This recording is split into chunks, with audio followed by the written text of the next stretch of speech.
Saya masih bersama pendiri Lembaga Survei SMRC dan Guru Besar Ilmu Politik UIN Syarif Hidayatullah Jakarta, Profesor Saiful Mujani.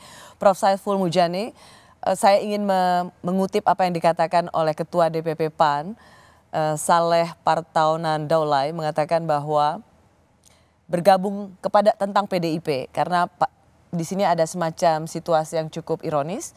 PDIP partai pemenang pemilu legislatif, tapi seperti kehilangan teman kerjasama di Pileg. Karena itu ia mengatakan pada PDIP bergabung itu justru terhormat. Justru kalau terbelah tidak baik dalam persepsi publik. Karenanya lebih baik melangkah bersama dalam pilkada, bersama dalam pemerintahan.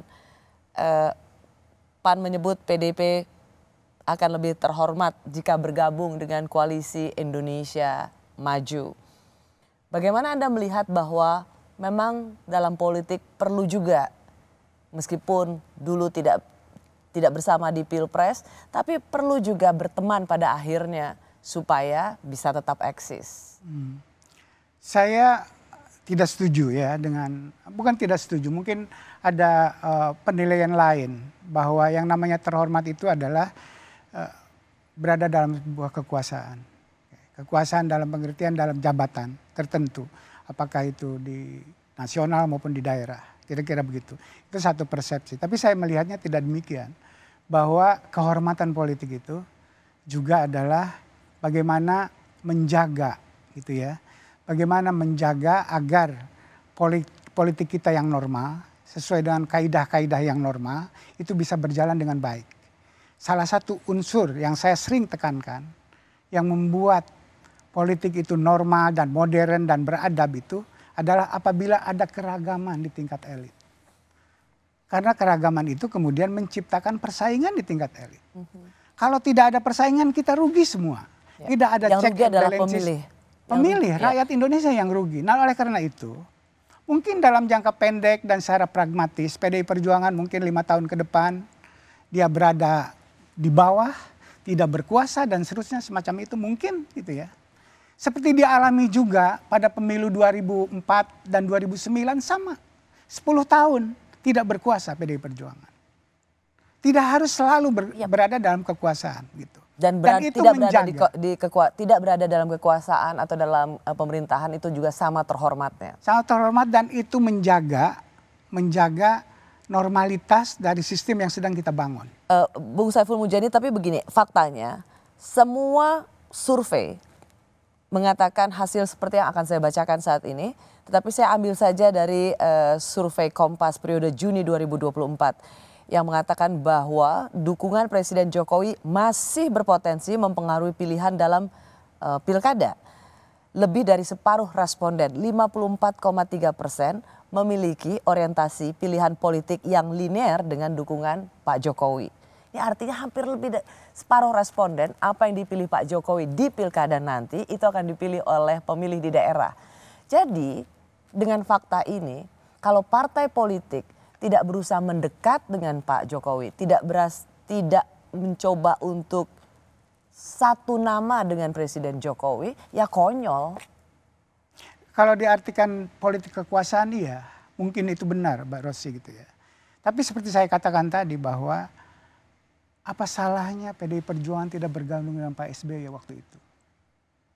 Pak SBY yang saya tahu berharap PDI Perjuangan juga bersama-sama dengan Pak SBY waktu itu. Ya tetapi faktanya secara elektabilitas Pak SBY katakan di tahun pertama luar biasa, tapi kemudian di tahun kedua Pak Jokowi ini relatif stabil dengan tingkat approval rating yang tinggi, bahkan di bulan-bulan terakhir di masa pergantian kekuasaan Presiden Jokowi menunjukkan anomali luar biasa. Tidak ada satupun presiden di dunia ini yang di masa akhirnya tingkat approval rating tetap di atas 70%.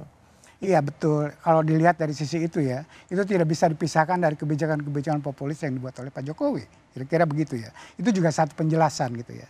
Dan kita tidak bisa membuat Indonesia ini terus-menerus dengan kebijakan populis semacam itu. Kita bisa kedodoran, kira-kira kayak begitu. Kita harus bagaimanapun mengembalikan politik kita dengan politik yang normal, bukan kebijakan populis seperti tadi. Para ekonom udah bicara banyak gitu ya, bahwa kondisi kita sekarang ini berada pada halo yang di tengahnya itu kosong, kiri dan kanannya penuh. Artinya apa?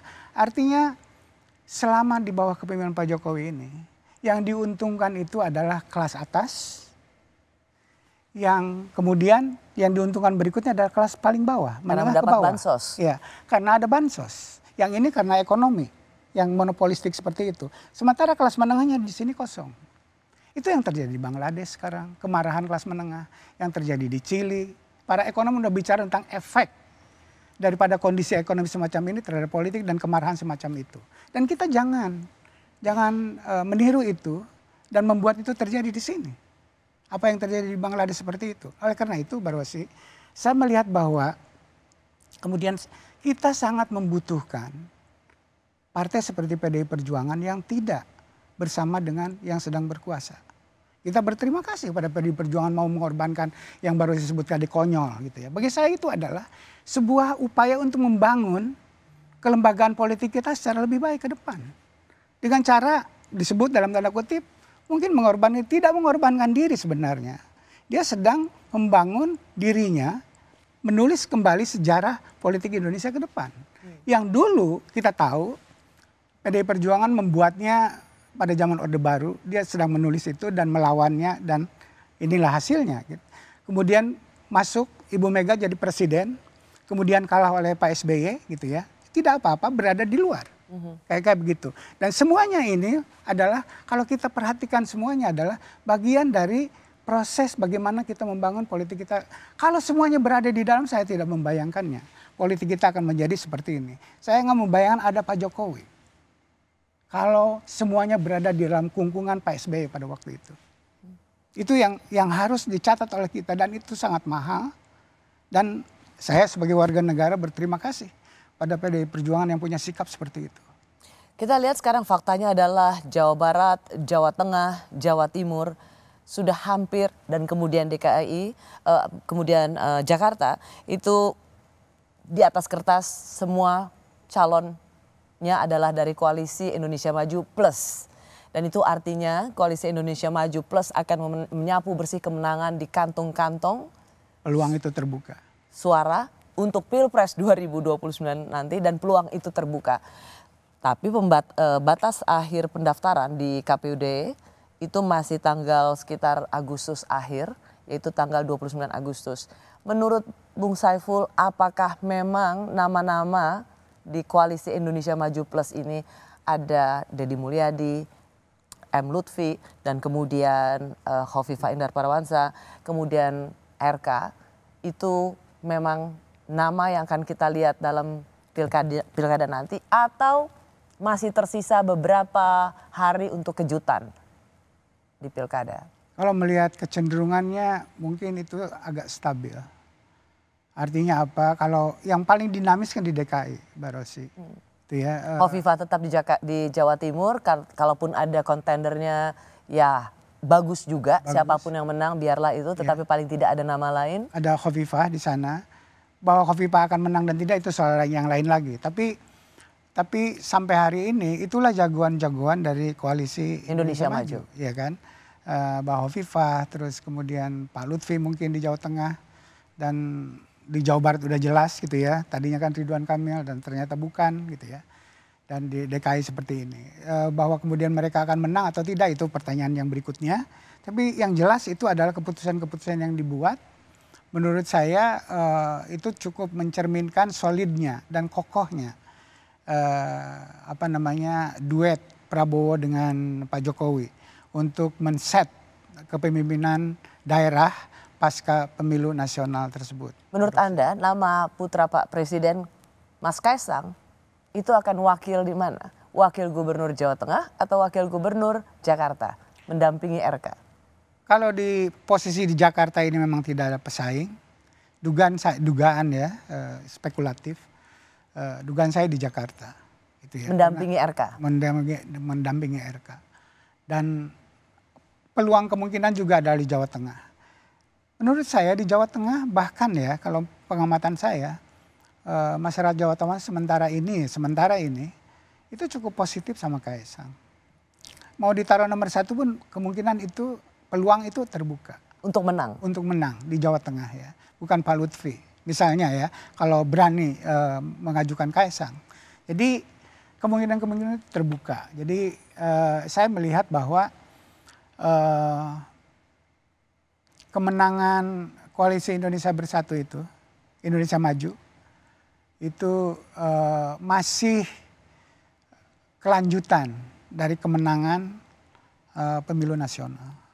Kemungkinan-kemungkinan itu sangat besar ketimbang adanya anomali dari politik nasional secara umum, kira-kira begitu, Mbak Rosy. Jadi sebenarnya kalau misalnya berdasarkan memang pengukuran dalam survei, ya tidak apa-apa, Mas Kaisang aja jadi gubernur Jawa Tengah karena terbukti elektabilitasnya tinggi, dan biarkan Pilkada Jakarta ada nama Pak Anies, ada nama Pak Ahok, ada nama Pak Ridwan Kamil. Itu bagaimana kita akan lihat pilkada ini juga bisa jadi lebih berwarna.